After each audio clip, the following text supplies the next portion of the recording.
that you have been through, and all that you have done, all that you have become, the Aetheran lies in front of you. Divinity is yours to take, or to sacrifice. What you do next decides your own fate, and the future of the world. What shall you do with divinity?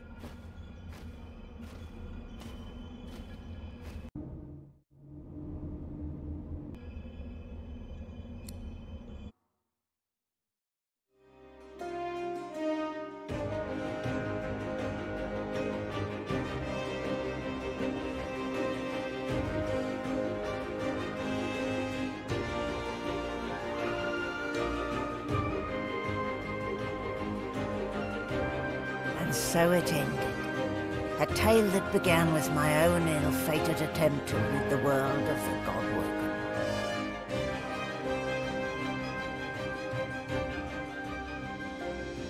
When the dust settled, no new divine had risen. Instead, all Source was released into the world for all the people and every creature to share. Everyone was now a sorcerer.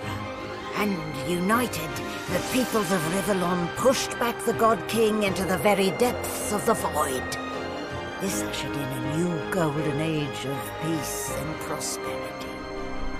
But alas, it was not to last.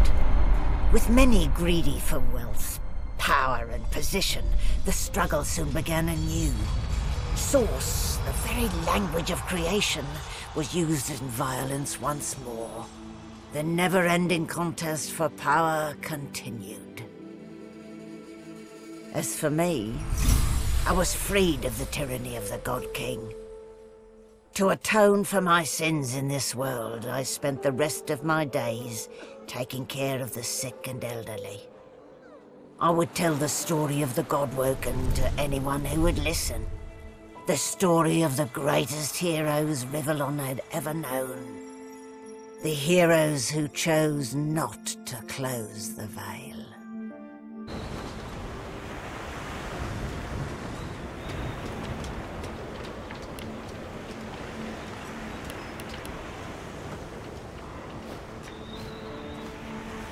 Well, look what the cat dragged in.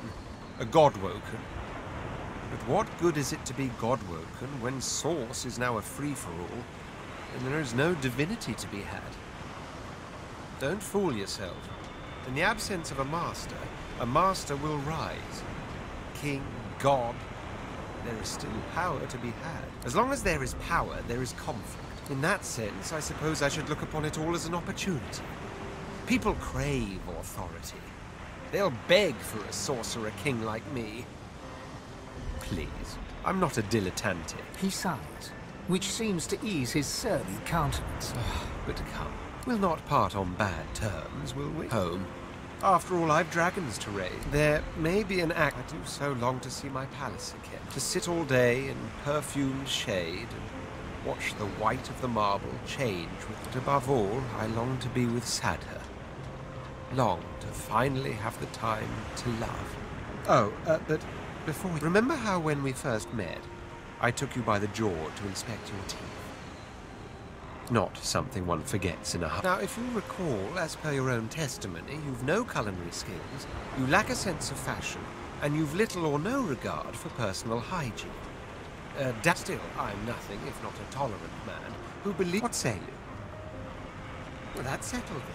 My boots are not going to clean themselves.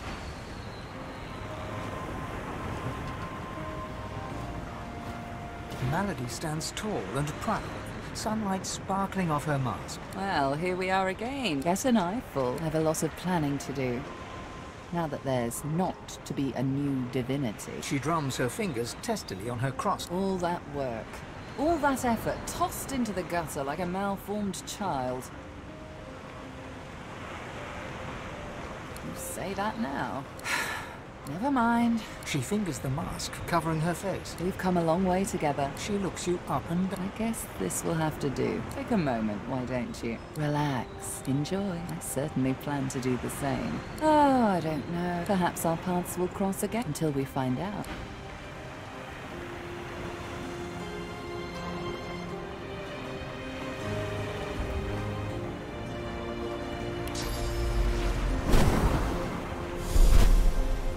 I've got to admit, I'm all about returning the power to the people, but I never could have seen this one coming.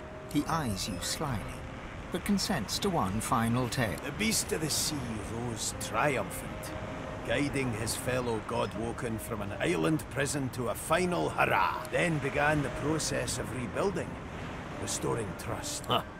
Guess that one doesn't really end with a bang.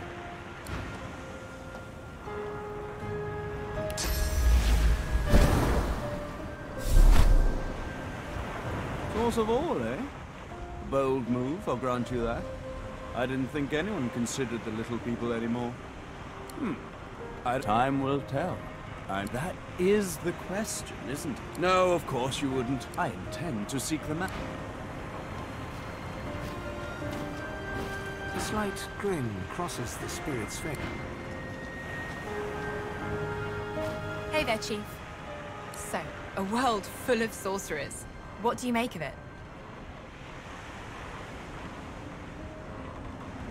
I suppose it will. Never hurts to shake things up a bit. Spice of life and all that. Get loot, play loot, get loot, get class. So, Chief, I guess this is it, right?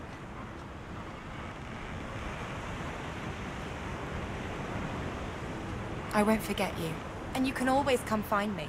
As she turns from you, the whites of her eyes darken, the veins in her face go grey, and a wicked smile curls her mouth. Suddenly, it's gone again. See you around.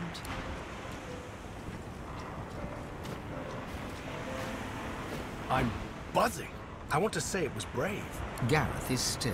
The people of Rivellon will call you their savior. The power is in them, in all of them. And there will come a time when they rebel, and the price will be high. A meaningless promise. Power will be shared among the evil and the good. I find a way to fit, so I find out. Ifan beams at you, his blood-streaked face more jubilant than you've ever seen it. We did it. The odds were against us. He reaches out his hand to grasp you. Now we'll see something. We'll see what happens when everyone can harness their own divinity. Me either. I knew it. From the first time I met with a world full of sorcerers, we should be able to make short work of the Voidwoken. Ifan nods, but his mind is elsewhere already. We'll need supplies. What do you think? Seeing the look on your face, he laughs and shakes his head. Old habits die hard, but I'm willing to bet these Voidwoken will die hard. With that, Ifan salutes you.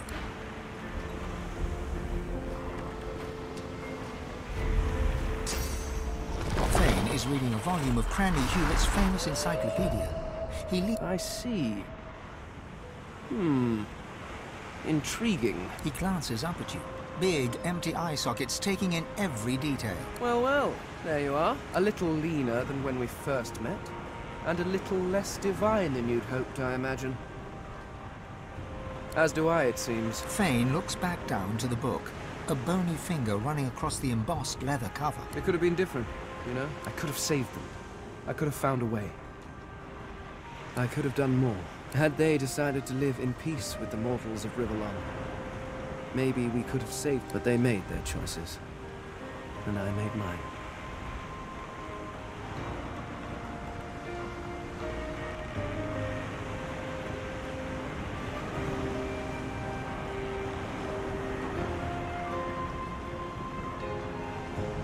I know.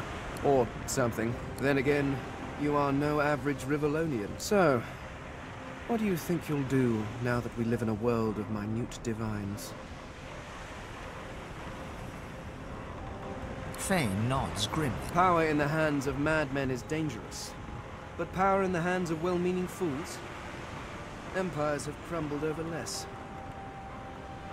The skeleton hefts Hubert's dog-eared encyclopedia. I've been rereading this book. It's shit. Thane tosses the book over his shoulder.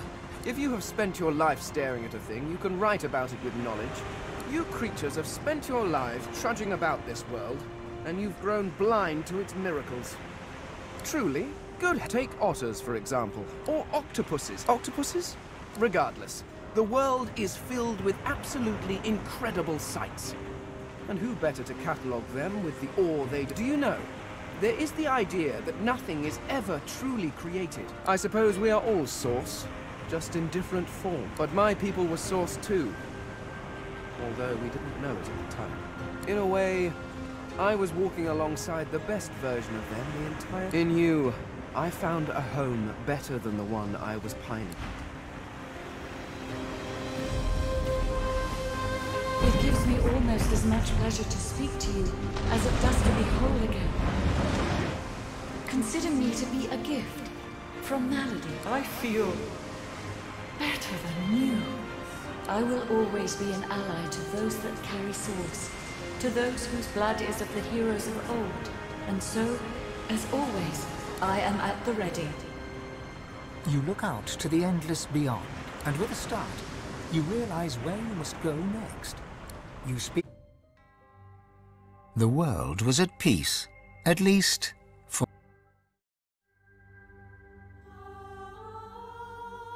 Few were as prepared for the new world as the lizardkin of the ancient empire. With power spread equally throughout the world, the advantage lay with those who knew how to steal it, and at this the lizards excelled.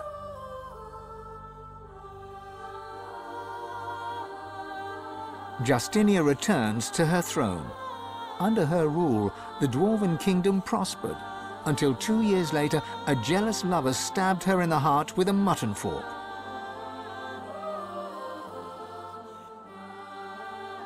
With their power returned, the elves reclaimed their lands from the Death Fog and began to rebuild. Soon they would split as two factions sought power, one to bring back the trees, the other to bring back the scions.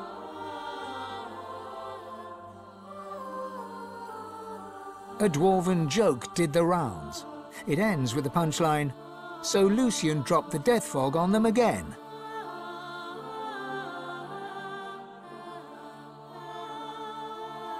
And in a dark forest on the far side of a desert, well beyond the high seas, the Black Ring came together once more.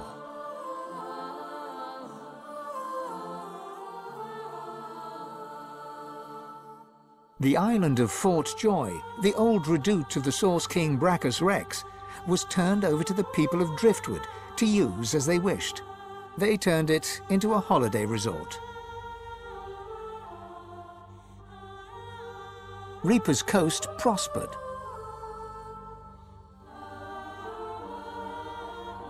The fisheries returned, and the fertile farmlands produced the greatest harvests the surviving farmers had ever seen.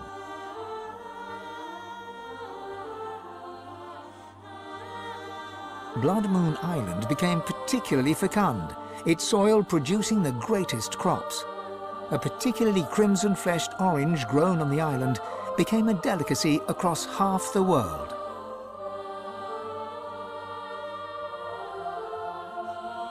The Black Pits took fire. The oil there burns still.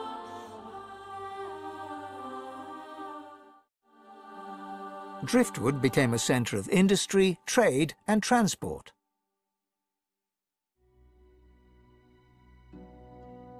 Lohar the dwarf became mayor. His time in office was cut short by an unfortunate wound that spontaneously appeared on his neck.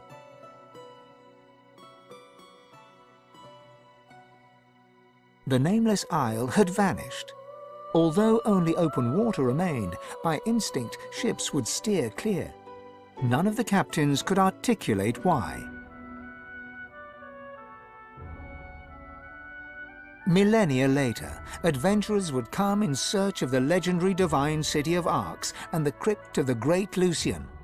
None would pass the path of blood. Sir Gareth thanked the surviving Seekers for their service and gave them their freedom.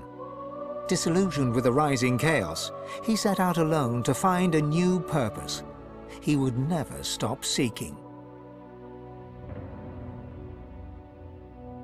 Young Han went into the theatre and became one of the realm's most popular actors. With no new divine, Malady found herself in a predicament. She had an important problem to solve, but no ally strong enough to call upon, and so her search continued. Having performed the greatest act of necromancy in history, Tarquin found the new world unchallenging. He became obsessed with rumors of another plane of existence. One day he vanished and was never seen again.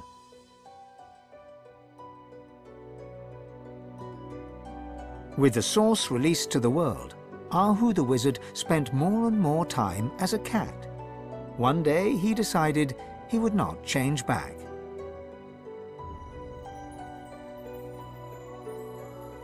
With Amadia silent, the priestess Gratiana left the swamps and re-entered the world. With more undead than ever before, she founded an abbey in the Dragonspine Mountains, offering them shelter from hatred and fear.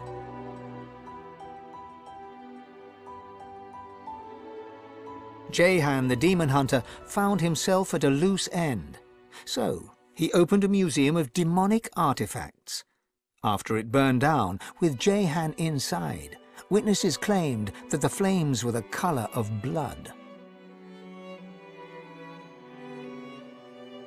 As the forests grew anew and the elves were equals at last, Sahala shared elven knowledge of the source with the world. But some elves disagreed and plotted against her. The mother would have to choose sides. Chief amongst her opponents was Tova, Sahala's own mother.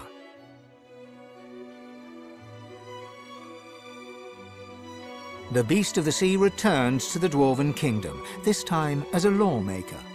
After a very public blunder, Marcus eschewed political power and returned to the sea. The Beast and the Lady Vengeance sail on.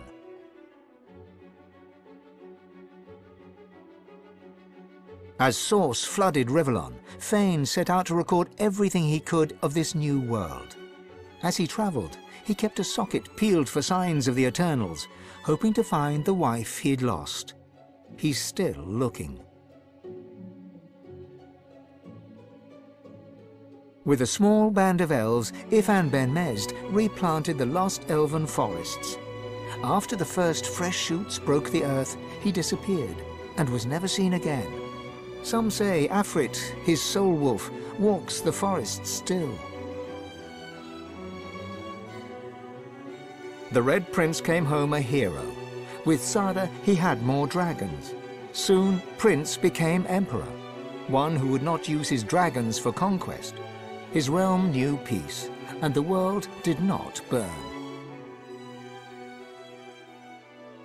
Lohse returned to her music, and enjoyed a storied career as Rivellon's premier musician. Dark moods would at times overtake her, and she would spend long hours walking in the wilds. She always returned with a new song. And then there was you.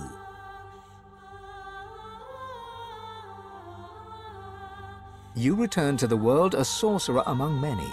Your future was yours to decide. Did you accept your new status with humility?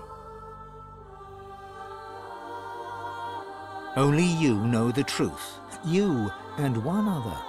But of him you are free. The God King no longer calls your name. He no longer whispers your shame.